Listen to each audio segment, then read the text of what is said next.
You gotta just chill out, man.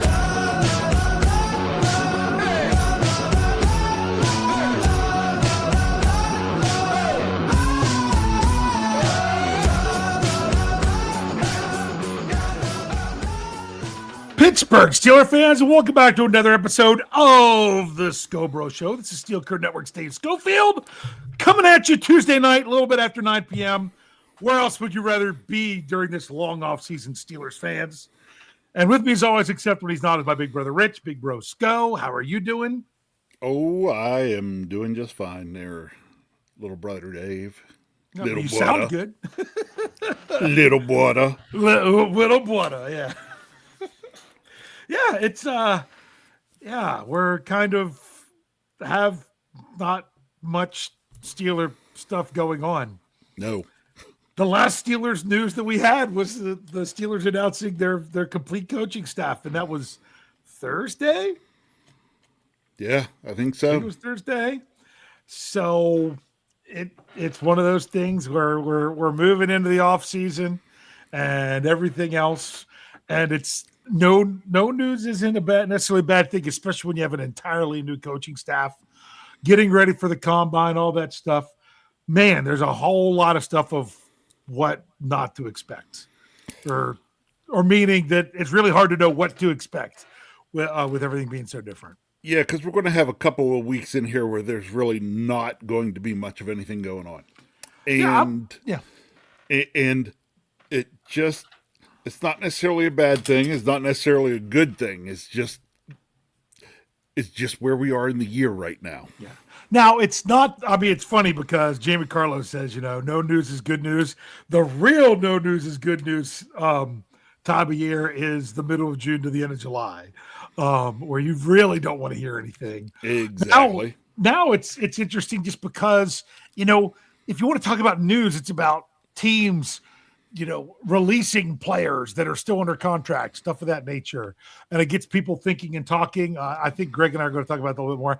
I want to ask you a question that I asked Greg on Thursday morning show last week.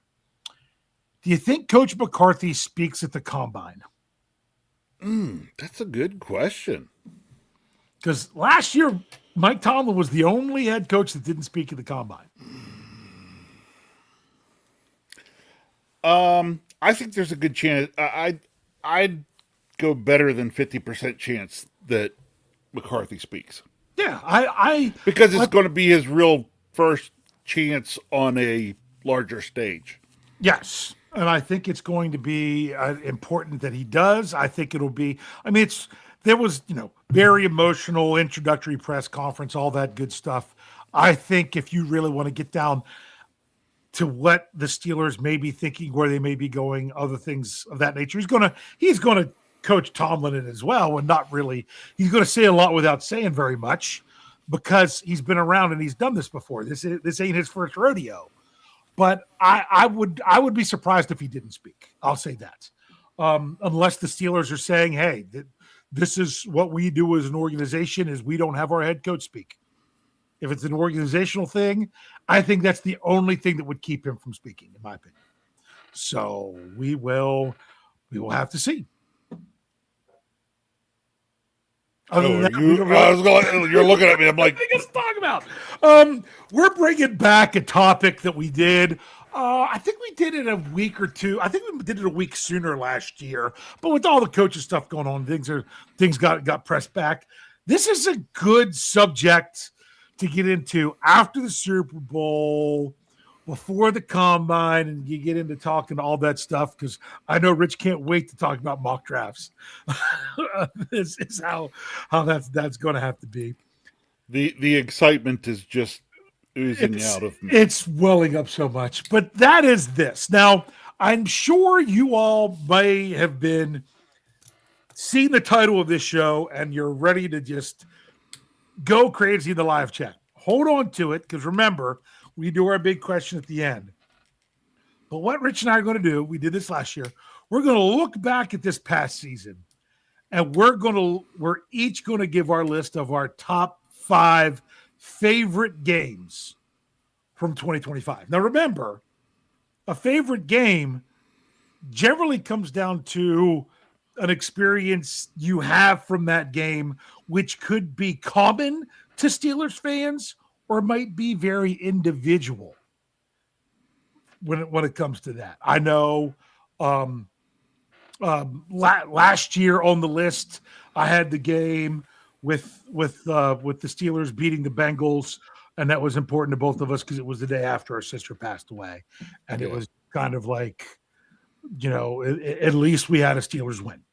Something, not to that degree that we're going to have all the time. Obviously, some people that we've even met people at games that are in our live chat. It could even be games that we attend, things of that nature, just various things and what's going on along with the Steelers on the field. That we have our 5 favorite games. I have a feeling we're going to have a decent bit of overlap in this. I'm going to guess we probably will too. I will tell you, I struggled getting it to 5. Oh, really? It wasn't that hard. I was back and forth of which one to include as my 5th one. So after it's done, I'll tell you the one that I left off the list. Or if you pick that game, I'll tell you that I left it off that I left it off the list, but almost didn't. I really was back and forth. And the more I thought about it, I'm like, yeah, I got to go with this other one. So we're going to start at 5 and work our way up to 1. You ready for this? I am. All right. So here we go. Rich, you'll give me your 5th most favorite game of the 2025 season. I have to make sure we understand that. It was the 2025 season of the Pittsburgh Steelers. All right. Number 5 for me happened on December the 15th. Pittsburgh Steelers 28, Miami Dolphins 15. Okay. So you went versus Miami. Okay. That was, and I'll tell you a little bit why that was there on my list. And part of that was with that being a nationally televised game, a lot of the hype was given to the Dolphins and their 4-game win streak. And during that, they were the best in the NFL and blah, blah, blah, blah, blah. And they came in and honestly, that game wasn't really that close. That game really wasn't. It was the Color Rush game. It was Monday Night Football. That was, I'm writing down the week. It was week 15, home game. It really wasn't close. I mean, it was close at halftime. It was 7-3 at halftime, and then the Steelers come out in the third quarter, score 2 touchdowns, go up 21-3, get a touchdown to start the fourth quarter, 28-3. The game is over. Yeah, and it was one of those things where Miami, they were on a roll. Look out, and so many people were picking the Dolphins. I'm trying to even remember if the Steelers, I think they were favored, but not by a lot, even though it was at home. I mean, it wasn't, if I look back, I might be able to see. I don't have it in front of me. Actually, you know what? I can get this in front of me. What it was at kickoff. A key stat for me in that game was rushing yards.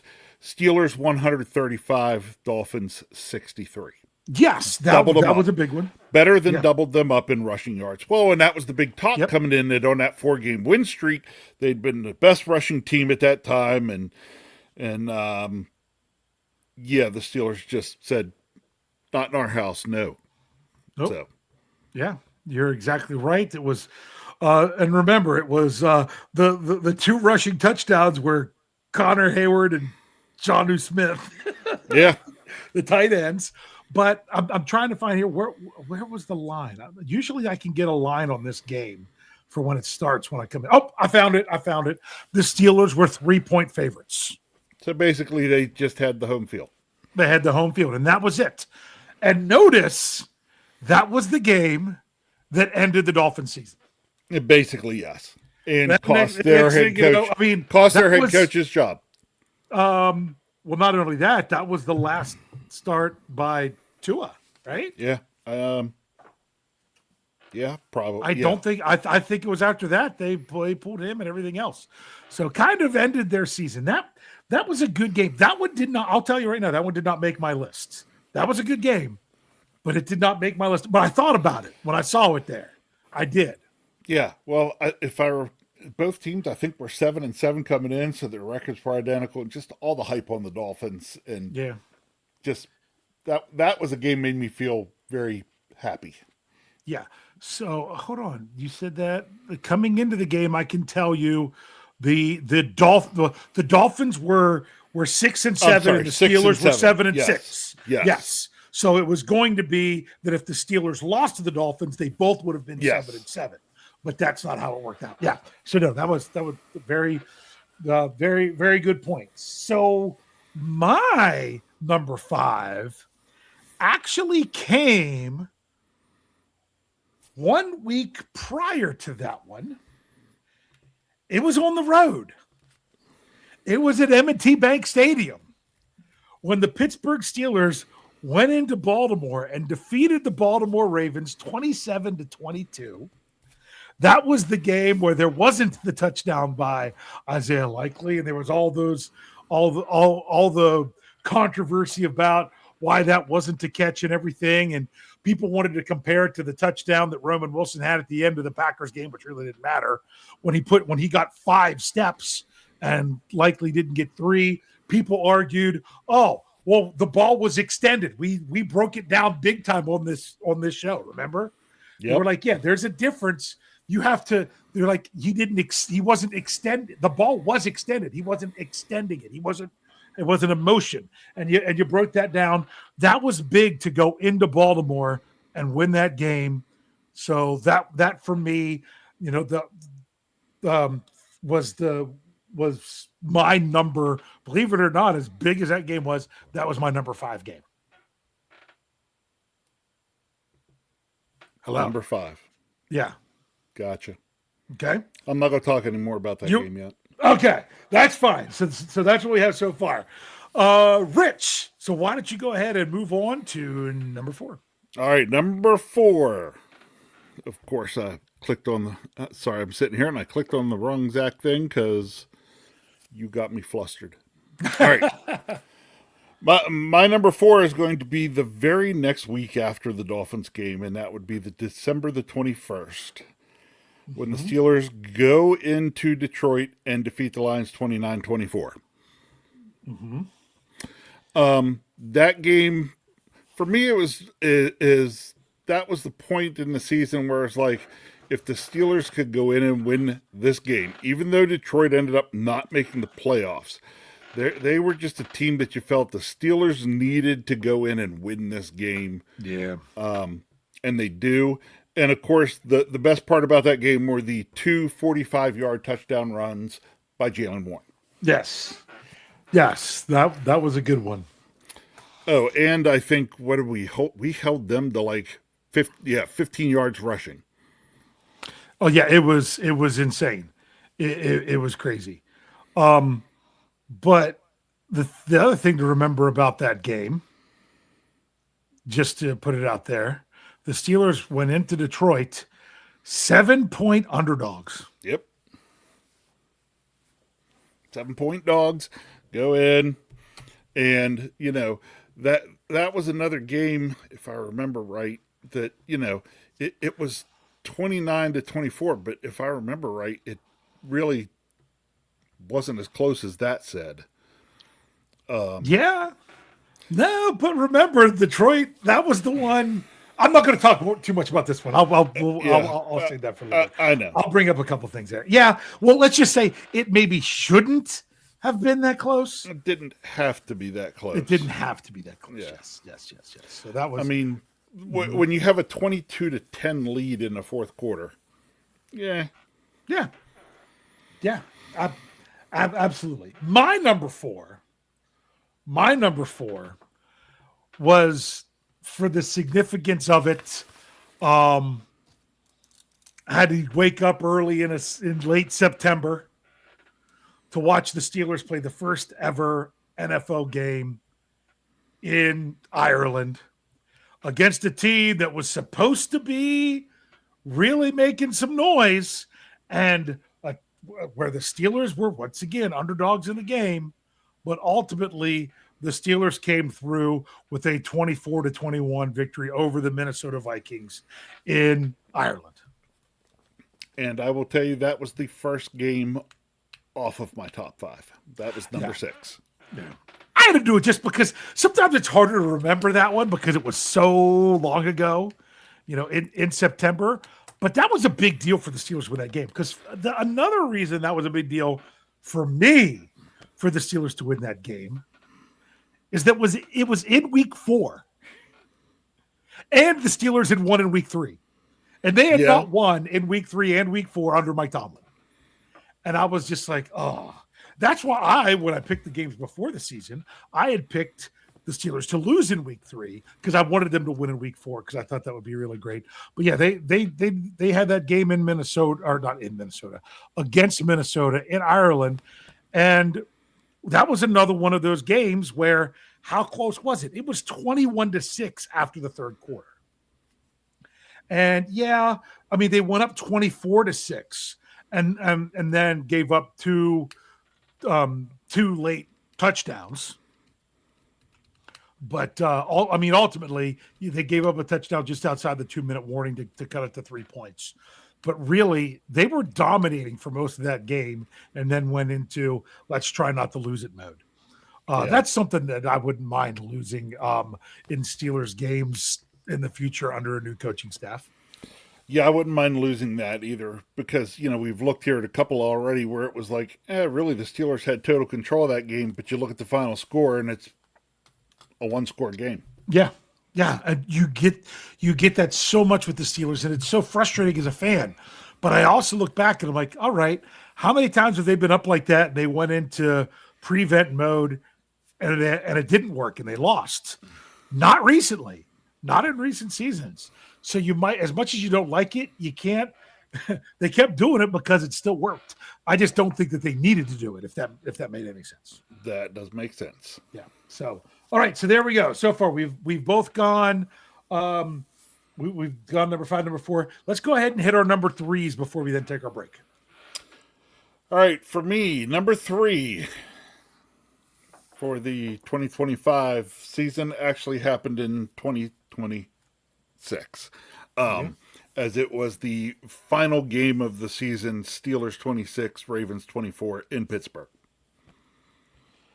Gotcha. All right. What more do you want to say about that? I don't know.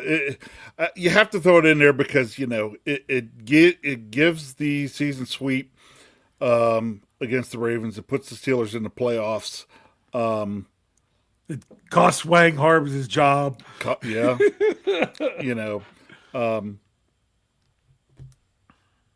It was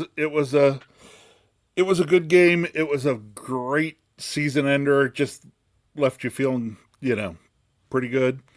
So, of course, anytime you beat the Ravens, you feel pretty good. Oh yeah, absolutely. That's why I already had the week 14 one against the Ravens on there. So I'll talk more about the week 18 one a little bit later. Okay. But I'm going to jump right back in for my number 3 because we've already started to talk about it, and that was week 16 against the Lions in Detroit. Yeah. That was my number 3. You had that one as your number 4. Yep. That one was because if I said it going into the game, I said it how many times after the game. If there was one game before the season started that you said the Steelers aren't going to win that one, that was the game. Some people had said, well, against Buffalo, but the one thing going for them with that Buffalo game is that was in Pittsburgh. This was against the team that had been the number 1 seed in the NFC the season before in their building. I did not expect the Steelers to win that game. The fact that the Steelers were in that game had me ecstatic. And think about it. They were actually down in the second quarter. They were down 10-3. And then tied it up right before halftime with that insane Kenny Gainwell catch and not touched and get up and run it in. Good. I knew you'd probably have this game on there. I was hoping you'd come back and bring that up because that was probably, you pair that with the 2 45-yard touchdown runs of Jaylen Warren, and that was 3 really big plays from your running backs. Yeah. And when I remember I watched the Steelers did their top 10 plays of the season, that was number one. That was their number Oh, one, was the catch by and, Kenny Gainwell. and by the way, that again, as I kind of brought up already, the Steelers tandem backfield Mm-hmm. way outplayed the Lions tandem backfield. Yeah. Yeah, that was pretty impressive. And remember, the Steelers, was it the first possession of the second half? I mean, I'm trying to remember if they got the ball to start the second half. Yeah, they did. So it wasn't like they got to stop. They came And they out in the got second half, yeah. Go ahead. got it all the way down inside Detroit's 10. And then that was the play. That was the Darnell Washington fumble. They called him down. Rodgers tries to run a play quick. They weren't ready, and they overturn it. And it's a fumble. And Detroit takes over. And 3 plays later, the Steelers get a safety. Yeah. So, and then they get the ball back and they hold the ball almost, I mean, they held the ball for the rest of the quarter. Yep. And they kicked a field goal on the first play of the fourth quarter. So Detroit, and that was the one where the Steelers just dominated the third quarter. Because remember, Detroit had negative yards in the third quarter because they only ran 3 plays. 3 plays. An incomplete pass, a 2-yard gain, and a 5-yard safety. Yep. That was it. And the Steelers just had, and that's why you felt like they were dominating the game at that point. Because then after that field goal, they give up, it's a 3 and out. They get a 3 and out, get the ball back, and 4 plays later, Jalen Warren runs for the 45-yard touchdown. So go from up 5 to up 12 real fast. Yeah.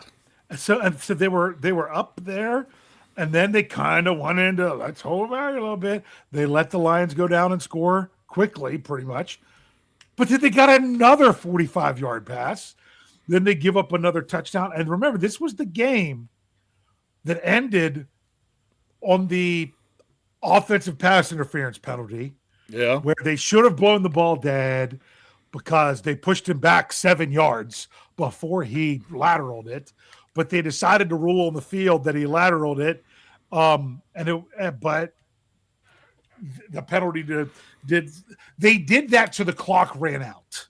Where the real play would have, if they would have reviewed it, it probably would have been, now there are several seconds left, but it's the Steelers' ball because they stopped them on 4th and goal. It was just crazy ending. That was a really good game. Agreed. So I wanted to bring up those couple things that we didn't talk about with that game before.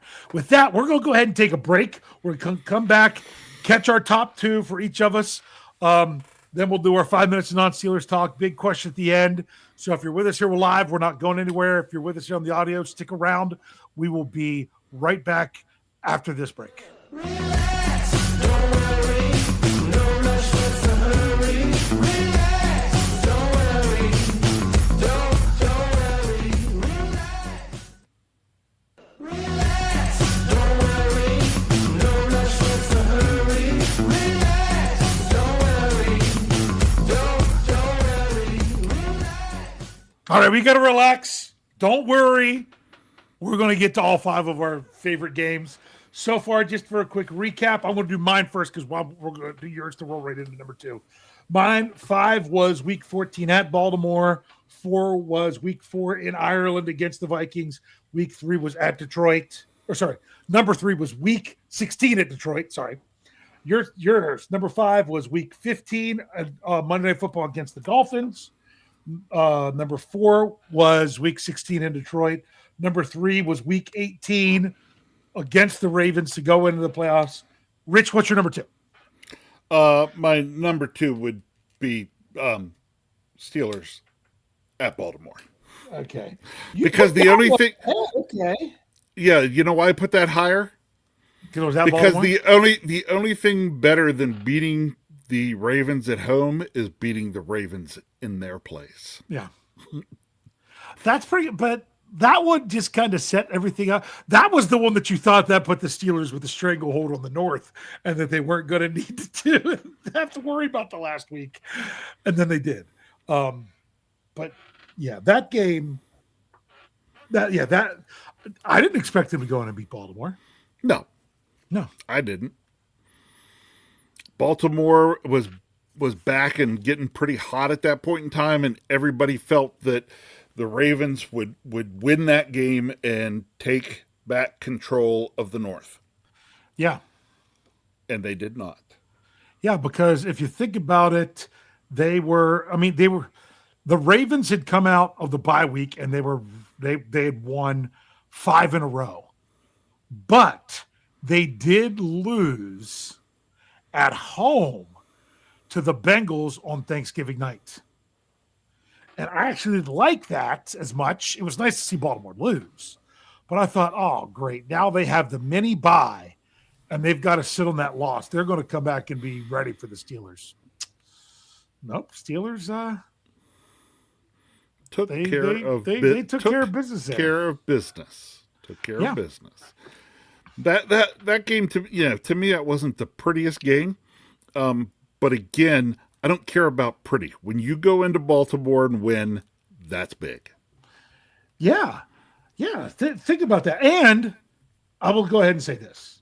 My number 2 is week 18 at home against the Ravens. Yeah, right. So we both had a Ravens game as number 2. I put the one at home more because that was winner wins the North, loser goes home.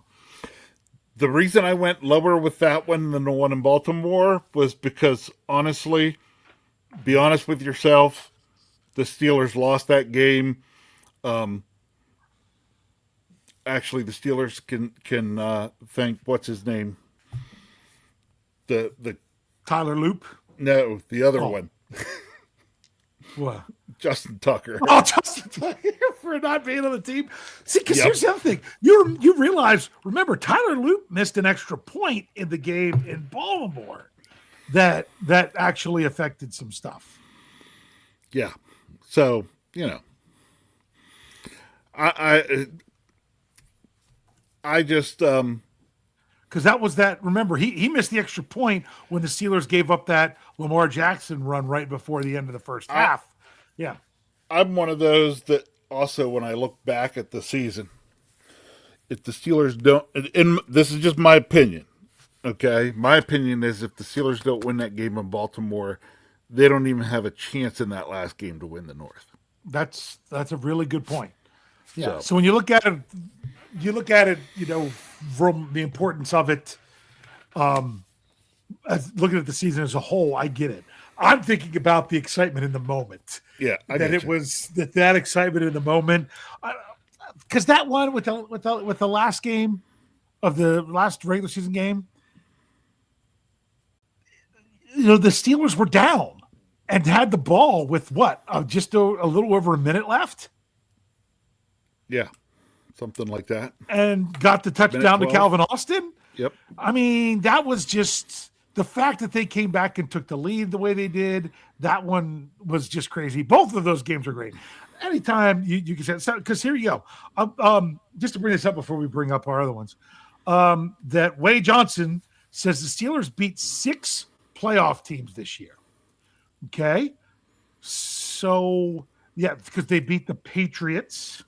Yep.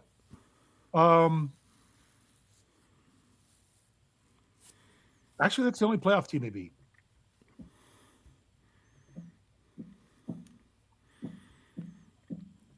They won some games that cost They won teams against playoffs. spots. They won 6 games against teams that made the playoffs the previous year. Yeah. That's what you have to look at. Meaning 2 games against Baltimore, Detroit, Minnesota. Those were all teams that made the playoffs the year before. So yeah, they only beat one team that made the playoffs. That was the Patriots. I know, but I will bring up that I really felt that. Never mind. Yeah. Just So let's go ahead. I don't want to jump down a rabbit hole. Yeah. So they beat a lot of teams that the reason they didn't make the playoffs is because the Steelers beat them. Yeah. Yeah. So, Rich, we ready for number one? Sure. All right. Go ahead, because I think we probably have the same game. I don't think we do. Okay. Then I will tell you my number one. My number one was personal because it was one I was in the stadium for, and that would be against the Indianapolis Colts. Yeah, then we did have the same one. I told you we were going to have the same one. I knew we would, and I knew it was for the same reason. Because we went to the game together. We Yes. both took our wives. Yep. And that was why. And think about that. It's funny because I was like, oh, he's not going to pick this one. I'm going to pick this one because I was there. And then after, as soon as you see that we went the same one, I'm like, wait a second. That's right. That's because we went together. We were both there. That's right. I was trying to remember which games you went to, and I can't. It's funny because I know you went to the Buffalo game. That was the other one you went to. Went to the Buffalo game, and I went to the Seattle game. Yeah.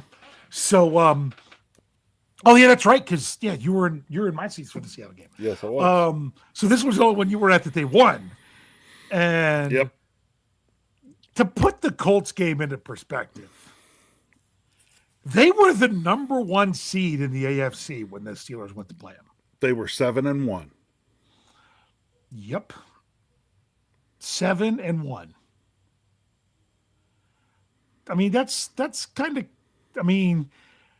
but I also remember breaking it down about that game going into it, that I was saying, you know what? The Colts, I said to myself, were the 2025 Colts very similar to who did I compare them to? The 2020 Steelers? Or no, or even, well, not to the 2020, the 2024 Steelers even. That the Colts were doing really great, but they still had the hardest part of their schedule ahead of them. Yeah. So they had lost to the Rams at the Rams. And we knew the quality team that the Rams was. That was the only loss they had. And then the Steelers beat them by the exact same score that the Rams beat them, 27-20. And I said to myself, like, this is when their Colts are going to start to get into a rough part of their schedule. Oh, and by the way, that 27-20, it was not. It was 27-10. Yeah. But halfway through the fourth quarter, better than halfway through. Fans were leaving Yes. early because it was over. I mean, it really was. I mean, they let them come back. I mean, seriously, and even that, remember, the Colts kicked a really long field goal with 9 seconds left to try to get an onside kick and a Hail Mary. Yep. So that really, really was, because the Steelers were like, hey, we'll let you run clock. We'll let you run clock is kind of what they did. They kind of stopped. They just stopped trying to do anything offensively, which was a little bit frustrating. But that was also when the people were like, oh, well, the Steelers, they only won because they got 6 turnovers against the Colts. Yeah, but you also have to remember about that game. The Colts only had 4 turnovers going into that game. They were leading the NFL in the fewest number of turnovers. And the Steelers, it wasn't just turnovers, it was takeaways. The Steelers were making plays on the ball and did a really nice job. My goodness, they held the Colts to 55 yards rushing. And now the next week, the Colts, I mean, think about how everything else played out for the Colts after that. The next week, they beat the Falcons in overtime. I don't remember at what point Daniel Jones got hurt. Do you? I don't. But they beat the Falcons to move to 8-2 the next week. Then they had a bye week.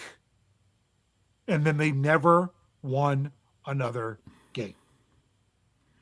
That, I mean, think of that. That was the 2024 Steelers. You hit a hard stretch of games and you lost them all.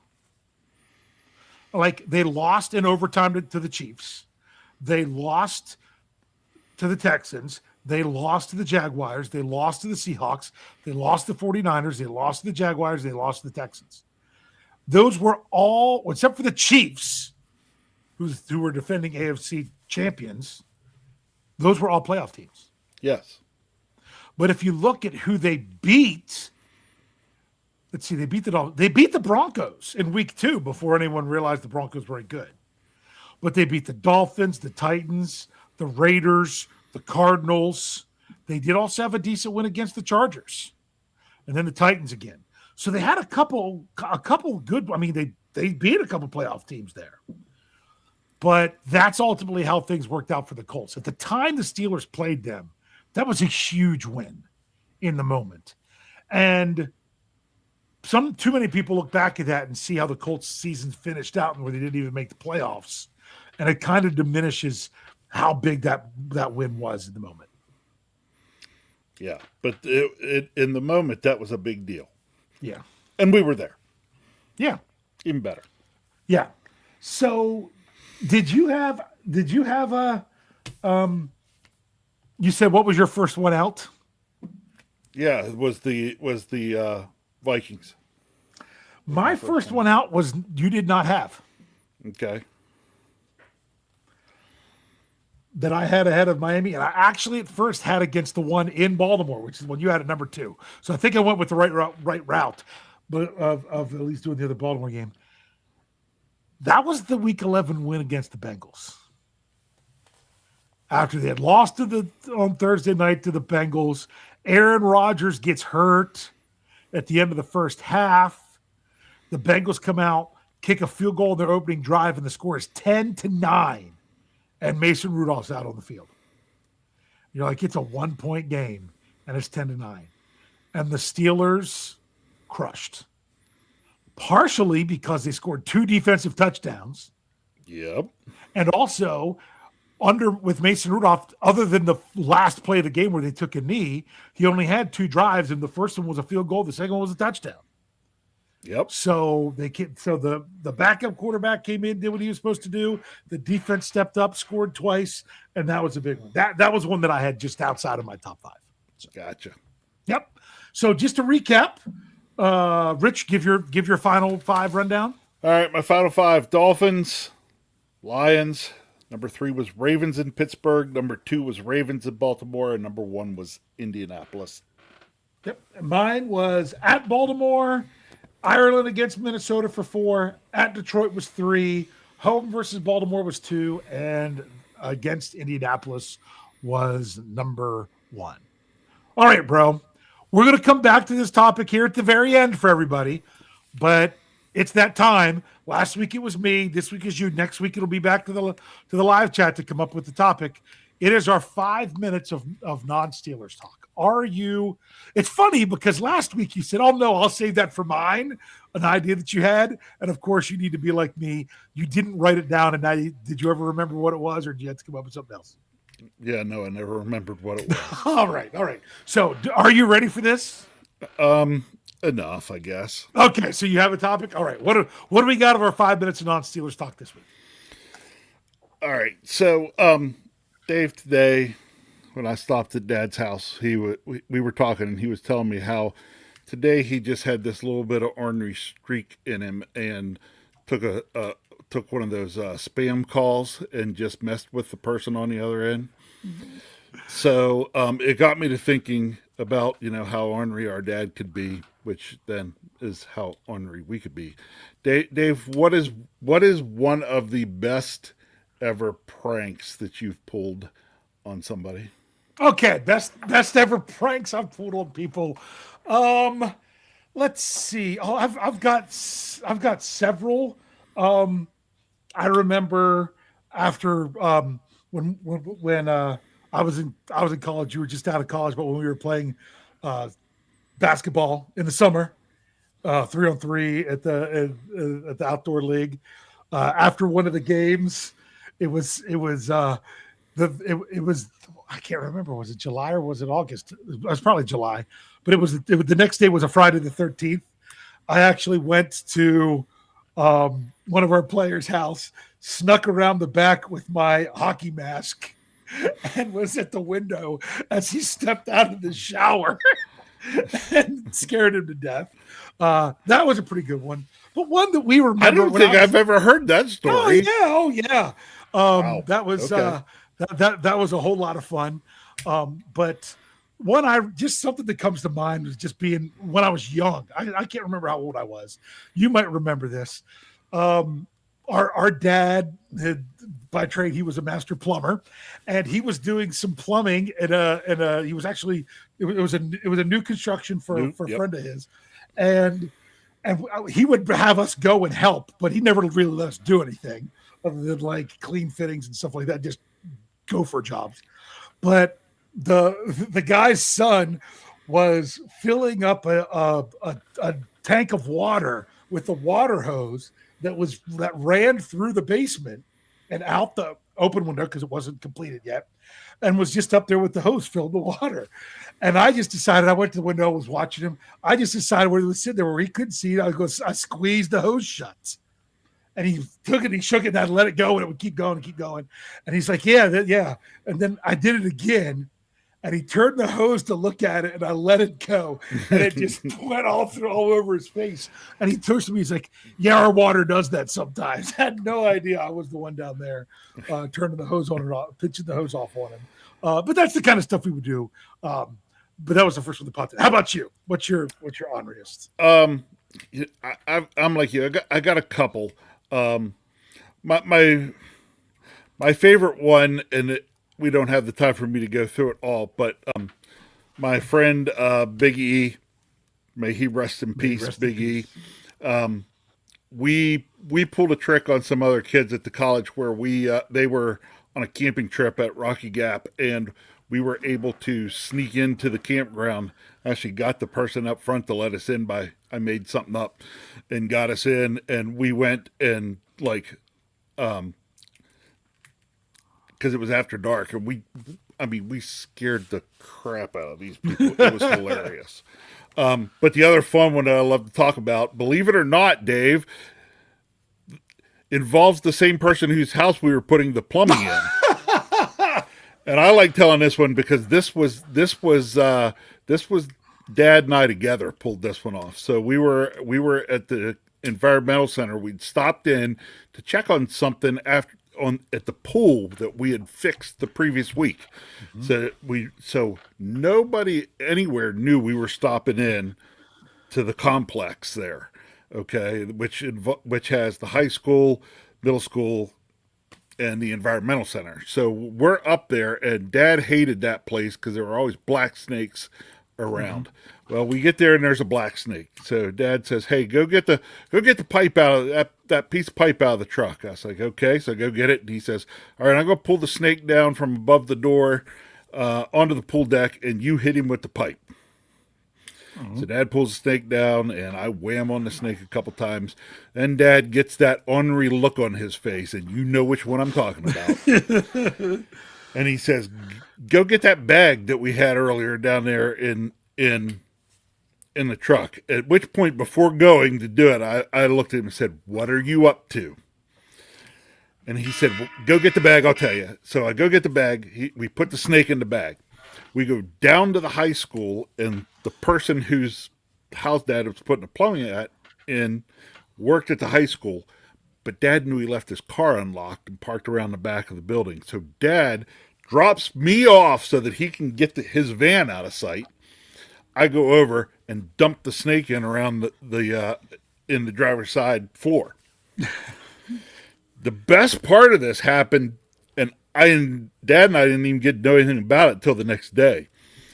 So apparently this person comes out, gets in their vehicle, and said snake wasn't dead. Said snake had, instead of being around the pedals, had crawled under the seat or whatever, and the snake moved, and this person jumps out of their car in the parking lot with the car and drive, and the car keeps going, goes down over a ditch. They have to call a tow truck to come get the car out. Did he ever know it was you all that put it in there? Nobody knew it was us. Yeah. Yeah, those are some of the best ones. I've already thought of several more. I got so frustrated with the guy my last year working on the summer paint crew because the guys, they didn't play it cool On the way to work, we saw where someone had hit a squirrel on the road, but it didn't really damage it much. So we grabbed the squirrel, um, took it, and put it in our boss's lunchbox. We did manage. We did put a bag down between it and his food, so it was just there. So we knew at snack time he always liked to go get his lunch. We were going to put it in his truck. When I went to go put it in his truck, his lunchbox was sitting right there, and it was just too tempting. So we put it in the lunchbox. Yeah. But the other dummies, as soon as he saw it, they took off running. And I'm like, you can't do that. It's obvious. Because honestly, you gotta sit there with our dad, because our dad happened to be at the same school working that day, and I was going to blame my dad. That would have been perfect. But that didn't happen. So yeah, things of that nature. I remember. I know we're over, but my junior year, because my sister, our sister, who's a year older than me, so it was her senior year. They did a war of the classes assembly thing. I won the one event. It was taking a frozen chicken and bowling at soup cans, and I won. And after the whole thing was over, they said, "We don't know what to do with this chicken here. It's yours. You won the event." So we took it and was going to mess with someone's car, and they just so happened to have their car open. So I got the legs unthawed just enough that we just strapped it in the seatbelt on the passenger side. He never knew it was us. That was always a lot of fun to do, to pull stuff like that. So it wasn't me, but one thing that I did find hilarious. I remember it was during track season, because we always kept noticing. Somebody lost the keys to their car and they didn't have their spares, so they had to get a ride home with their parents. Well, one of their friends had the keys to their car, and every day when he came back to school, his car was parked in a different spot for a week. They would move his car that night. And so he would come back, couldn't get his car, but knew something was going on because someone moved every week. All right. We went over for that one, but that was fun. We could do tons of podcasts about those stories. Yes, now let's bring it back to our Steelers. 5 favorite games. We don't really have to answer this one. Because we already did. Both of ours, our favorite game was the Colts game, because we were there and it was a big win. I'm already putting it out there in the live chat for everybody. What was your favorite Steelers game of this past season? Which one was your favorite? I know some people had already listed their top 5 earlier, but I said, hold on, we're going to get some of those. So I think people liked our father taught us well. We were always constantly messing with the same people he would mess with, filling cans of water on a cracking the door open a little bit, putting a can of water up there. Things of that nature. Hiding their stuff. Their stuff. Mm-hmm. Oh, it was nothing to get. I mean, my goodness. We were in college coaching a middle school basketball team, and the same guy was still there, and we would still do stuff to check. Remember, I think we stole his cart. Was it or his other stuff? Those are kind of stuff. So here we go. Favorite game. Steel Dog 88. He says the one against Detroit. Okay. Outside Steeler fan. Detroit game. Okay. Kathy Ford, week 4, the win in Ireland against the Vikings. Okay. Mr. Woodside also said Indy. I was wondering how other people thought about that Indy game who weren't there, if they would have thought that was as great of a game as what we did being there. Yeah. There were lots of reasons you could still like that game. You look back at it now and you think it was just Indy, but them being 7-1 at the time, that was a big game. Yeah. Yep, they did. They managed one more win after that, after the Steelers beat them there, and that was it. So, all right. So we got Jamie Carlo says the Detroit game. Okay. Blue nose steelhead, right? Yes, that is correct. Okay. I always wanted. That's another one of those. I haven't seen them around for a while, but I always managed to mess up. Says the win in Dublin. That was a pretty good one. Okay. And then Matthew Bunk says the Steelers game in Baltimore. Said that was because it was his birthday and it was a good birthday present. That, those are the kind of things that make those games a little bit more special. Really, they do. Okay. Valley Ford says versus the Detroit Lions. Like, honestly, I almost put the Lions game ahead of the Ravens game. So much so because that game was pretty impressive. Just On the road. for what it stood. Yeah. Yeah. Because you're looking there and you're like, that was the game that made it seem like, oh, the Steelers will, they needed to win one of those other games at the end of the season. And you're like, okay, they beat the Ravens. They beat the Dolphins. Okay. They need to win 2 more games. That could be tough. That win over the Lions made Steelers fans think that they had the North. Unfortunately, they lost in Cleveland the next week, which turned it all around, where they had to win against Baltimore the last week of the season. But that Lions game was huge in that moment because they if they'd have lost that game, you would have felt like they were. I think that's what allowed the Steelers to continue to keep their own destiny, to be in charge of their own destiny by beating the Lions. If they wouldn't have won that game, it would have been a whole different story. They would have needed help. So I think that's all we got here. So if any more of them trickle in, I'll make sure I bring it up. It is the off season. I know that we don't get as many people here live with us during the off season, but you know what? The ones that were here, we really appreciate you and are glad you were here joining us. But we continue to bring you our lineup throughout the year. I don't know that there'll be a Steel City Insider this week. I'm not sure what their schedule was. Other than that, we're going to have our regular lineup for you coming at you with all kinds of good stuff. Make sure if you didn't catch it, Monday's Let's Ride. Jeff brought back his Monday morning conversation. He was talking. It was to a former NFL scout that does a podcast for FFSN. Jeff had him on to talk about the ins and outs in scouting, the challenges of having a new coaching staff, and then a bunch of good Steeler questions. That was a good one if you missed it. But really, we don't slow down. Getting all the shows coming at you throughout the off season. And of course, SteelCurtainNetwork.com is we're getting some really good stuff going out there. I don't even think Jeff had an article today because we had so many other good articles going out. Then you also have my exit interviews, which I don't know if that's very good, but we've got a lot of other stuff really going on there. So make sure if you haven't checked out SteelCurtainNetwork.com that you haven't done that already. Sorry, I was here looking to see if there was any other games that people would put in there. So with all that, Rich, what do you have to say to close us out tonight? Hey, we are dragging our way through the off season, and we know the off season can be boring. But let me tell you what I noticed tonight. Okay, I was driving home from our dad's. It was about 6:30 p.m. and it wasn't totally dark outside yet. Yeah. I love that. I'm like, it won't be long till spring. Well, that means that means things like the combine and the draft and free agency.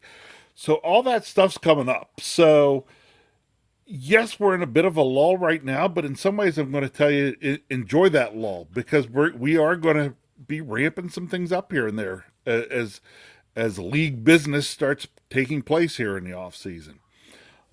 You can be sure that you can come over to Steel Curtain Network, both the website and the podcast, stay up to date on everything, and we won't miss a thing. Can't wait. You gotta just chill out, man.